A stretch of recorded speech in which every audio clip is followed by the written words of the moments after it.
Previously on Ballz. Hello. How's it going? It's Darren and the gang from Ballz. How you doing, bud? Hi, guys. All right, and you? All right, thanks. You're on the road at the moment. No, not at all. I was going to be sailing with a bloke called Mike Horn, but he's stuck in London. and just as well he is there as well, because what a team effort that was. Yeah, they all I did think fine. that's a key, Darren. I mean, it was a team effort by everybody, bat, ball, and off the field. So Absolutely. awesome achievement. You know, when we're just reading here, and obviously here that, you know, when Hash gets his 100, he does a signal for the TV analyst straight after the game. The guys all recognize Bouch. That's exactly what it is. They talk about unity in the England team. Well, we can, I'm sure we can see that there wasn't much of that. But from a South African point of view, wow. Yeah, I think that it's easy to talk about unity in what you do, but I think that you've got to back it up. And I suppose Kevin Peterson's been a guy whose controversies kind of followed him throughout from the beginning of his career. But the South African guys have showed. I mean, it's one thing to talk about unity, but it's totally something different to back it up with performance on and off the field. And you'll know, Joe, I mean, the way to do, don't talk about it, even if the other team are having problems. Just get out there, go and do your job. There was obviously a lot of verbal going on out there yesterday, as Vernon told us a little earlier on. But the best way to actually shove it down their throats is just go and win the game. Yeah, there's not much you can say from there. I mean, you know, the guys have been one up in the series, and just awesome that it went so close. You know, you don't often see a 5-day game lasting not only that long, but that exciting. And good cricket played by both teams. So it wasn't a case of, you know, you can just stick it. I mean, you still have to back it up with good performances. So the guys did superbly. Now, just first of all, going back, we have had the Mace before. I think when Polly was skipper. That was around about the early 2000s, just for a brief while. We've had number one in the world for a little while, just when they started this whole thing. But this was kind of like a trek back up the rankings, with people like Bouch and everyone that's been part of this whole setup. Gary coming in as well. This is not just something that's happened over the last few weeks. This is like something that's happened over the last few years. Yeah, I must say. I mean, I know everyone kind of mentioned Bouch after the performance. I just sent him an SMS as a team, and kind of obviously keep in contact with him. And he wanted to go speak to Mike Horn before Mike Horn sailed out of Cape Town, but we've been postponing it. And I just said to Bouch, you know, that number one isn't just from this Lord's Test match. It's been a long, not a long haul, but certainly a road that they've travelled together. And his contributions over the last couple of seasons have been instrumental in that the team reached number one. So, you know, it's not just Mark. I think that's a key with the South African team. England certainly suffered losing a powerful player like Kevin Peterson, but sure, we lost Mark Boucher, who's contributed, and the team just stepped up. The senior players performed with bat and with ball, so awesome to see that. Look, this is something, and I know a lot of South Africans won't really care one way or the other how they feel, but this is something that you could see from their facial expressions. It's not a result that losing is one thing, but losing in a game where there's a lot of ex-South Africans playing. Okay, maybe 2 or 3 of them really are ex-South Africans. The others have been there a long time. But you could just see how much it meant for England as well.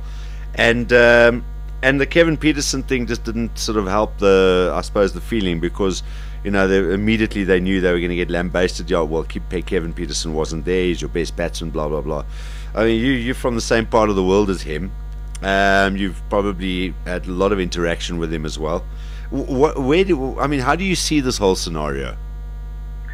Well, you know, Darren, I find it quite hard to believe that there's a line that you step over and you kind of can't come back from that. You know, I think in a team environment, especially when you're playing with guys for 10 months of the year, strained.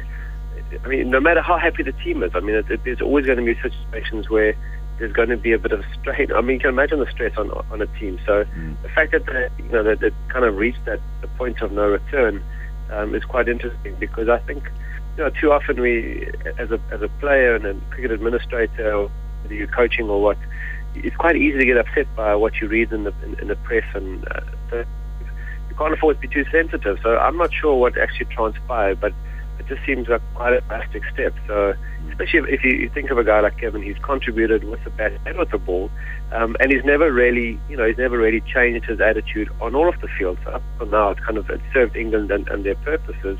So maybe it was just a combination of not a good time to say what he said, rather than what he actually said. I think one of the points we made here when this all happened was, Kevin's kind of the guy that it's always like to push the line and maybe just step over it now and again with in various parts of his career so far. and this time maybe he stepped over another line. One thing stepping over one line, but if you step over another one, and one particularly where you're sort of taking your own teammates and loyalty into question, I mean that is a tough thing to come back from. Yeah, I also think again though, I mean he's sure you kind of question his loyalty with not performing on the field, I suppose. He's he's always moved straight across to the UK and done really well. He's served his time before he qualified to play for England, and since then, he certainly has given them performances that have made the English team proud, and certainly what contributed towards them getting to the number one spot. I mean, I know it has, in the case of the South African team, it's been a team effort, but he certainly is a player who can take it, he can take the game to the opposition. So I'm not too sure if you keep saying, well, they drew a line in the sand and he's repeatedly gone over or anything else like that. That's just the nature of the beast when you've got Kevin Peterson in your lineup. Yeah, absolutely. Just from look, obviously the one that's and we're going to be watching the ODIs with interest. I mean, once again, I've watched this Test match now, and there's nothing that comes near this form of the game when it's something like that yesterday. It's just an unbelievably intelligent and great game to watch. But I think the key thing, if we're going to now finally get ourselves into this position of now our team is really there, as people are going to be looking at the 50 over game in World Cups, and with Gary there, he's been there, he's won one before. We've got the players, we've got an overall all-round side. You still there, Joe? Yeah, I'm still here. Sorry. Okay, we just got a little bit of noise on the line. That's going to be the next target now. Is not necessarily being the best 50 over side in the world, but the one that wins the World Cup. That's got to be the next target. Yeah, without doubt. I mean, they certainly, the South African team over the past decade have been right up there, ranked number one before, and not just for a weekend. I mean, they have been mixing it with the best in the world, but as of yet have not won a World Cup. So I think, having a guy like Gary, who's the only South African to win a World Cup all year for India, having got the team, and obviously, I mean, they've got a really well-established test set up, and I just hope the same thing is now applied to the one-day team. I think the reason why the consistent performance has been on the field the whole time is that the guys have stuck, kind of the selectors, whether it's Andrew Hudson and his crew have stuck with the same team, or whether it's Graham and Gary Kirsten who are working well with the selectors. They've put together a really strong side where players know exactly what's required of them, and that's probably why senior players put their hands up when it's needed. And hopefully in a 50 over game, a similar environment can be created where you're not guaranteed your place, but at a World Cup, it's good to know you've got players you can rely on to do the job when it's needed. So I think that is the next key as well, not to build a great test side, because if you look at the makeup now, there are a few different players in both forms of the game, and they need to be able to create that same working environment for the 50 over to give them a chance to not just be number one, but to actually win the World Cup.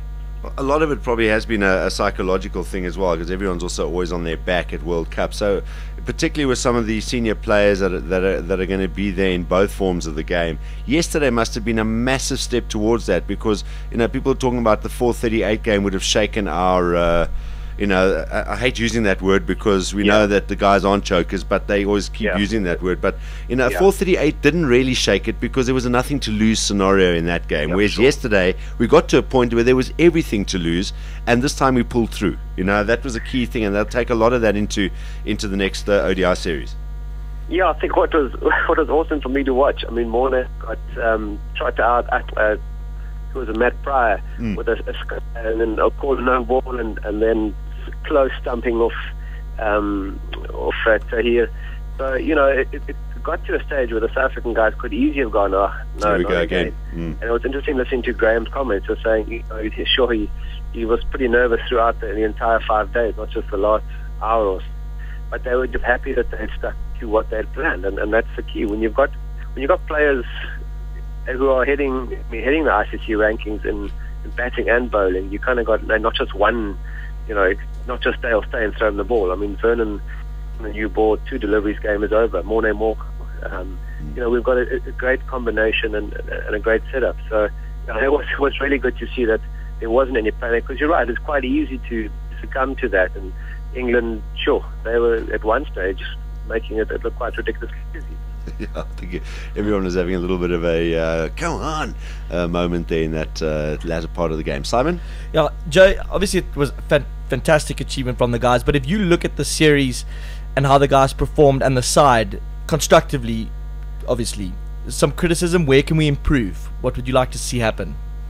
They must cover the venue so that the 5-day test doesn't get rain affected. Yeah, I can't watch 3 days of 5-day cricket. It's terrible. That's horrible. No, there's actually, yes, it's quite difficult. I mean, if I watch him, we've obviously having lost Ballz and having AB step in made a huge difference. From a not because if you brought in just a keeper, I think that the team would have lost a bit of the balance. I think what we've been really spoiled with having Ballz batting at 6 or 7 in the test lineup, but having the likes of someone like an AB de Villiers, now it's going to be up to him and the selectors to say, okay, can AB do that job? Because he's in the 50 overs, but in a 5-day test, it's a totally different scenario. And just interesting to Alan Donald's comments as well, just making sure that the way to sustain this number one position is not just to have 11 best players performing. You need to make sure you've got cover in departments, whether it's fast bowling, batting at the top of the order. A guy like Jacques Kallis, how long will he be around for, and how do you replace him? I mean, you can't just suddenly say goodbye to Jacques and go to his time when he does retire, or whenever he calls it a day, and suddenly look in the cupboard and realize it's very bare. So I think the guys have got a long-term plan, and it's great to see someone like Gav involved, because he, as a cricket player, just kept it very simple and was very successful at that. So I don't think anybody's going to try and be too fancy and change what we need to fix something that's not broken. But I'm sure the guys are looking ahead to say, how do we just sustain this momentum that we've managed to achieve? And that's just by making sure that all the boxes have been ticked. Jake seems like, he says he wants to play another World Cup. I think he'll be 38 then. And you'd say, okay, well, he'll carry on as a batter. And then he starts bowling at 84, 85, 86 k's an hour again in the series. Gary's clearly given him a brief, and AD saying, listen, when you need you to bowl fast, bowl fast. I mean, people are thinking Jake's is going to be going down to sort of the high 70s at his best, at his age. But he's still getting it up there at 85, 86. I mean, when he wants to, he can be a real problem as a quickie. I think that's what Lance Kluser did for quite a while, very successfully. He mixed it up, depending on the condition, the pace of the wicket, the bounce. He could bowl as fast cutters, or he could bowl swing and pace. So a guy like Jacques, who's played in all corners of the world where they play cricket, he knows what his body requires from a rest point of view, but he also knows how to crank it up. I think he's had the ability to bowl a heavy delivery, and when he wants to, he can kind of call it. But I think what's been interesting and great to see is that I think he's pacing himself, and that's such an important part of. As I said, he's been a huge contributor for South African cricket, and to replace that will be very difficult. So the longer he can keep performing for us with bat and with ball, our side is going to be. So I think Jacques is a player who doesn't use he doesn't like to use the energy that then makes sure it runs the tank dry. He certainly always likes to keep a little bit left in the tank, and it's great to see he's got that sort of experience. Yeah, you see, in those days when you guys were playing, every time you guys said, now and again, Jacques is missing in the game. Add up all those little times when he was conserving himself, you can add on to the end of his career now. Yeah, and we thought he was just being lazy then. He was way ahead of us. Well, whoever the journalist was that had a go at him about he can't see the ball properly anymore, and it's like he's slowing down and stuff. I mean, just look at that catch he took in that second innings. There's nothing wrong with his eyesight, pal, and his reflexes. He's still there, as it always has been. Joe, it's always nice to chat to you. Thank you, guys. All the Thanks, best. Jonty. Yeah, and we look forward to catching up with you again sometime in the future. Always a pleasure. Look after yourself, Thanks for the Joe. call. Cheers, man. Bye. Bye-bye. Cheers. Bye. Jonty Rhodes, the legendary, joining us on Ballz Visual Radio today. We the best on 3, 1, 2, 3. We the best. 2 p.m. to 6 p.m. Mondays to Fridays live on Ballz.co.za. Ballz.co.za.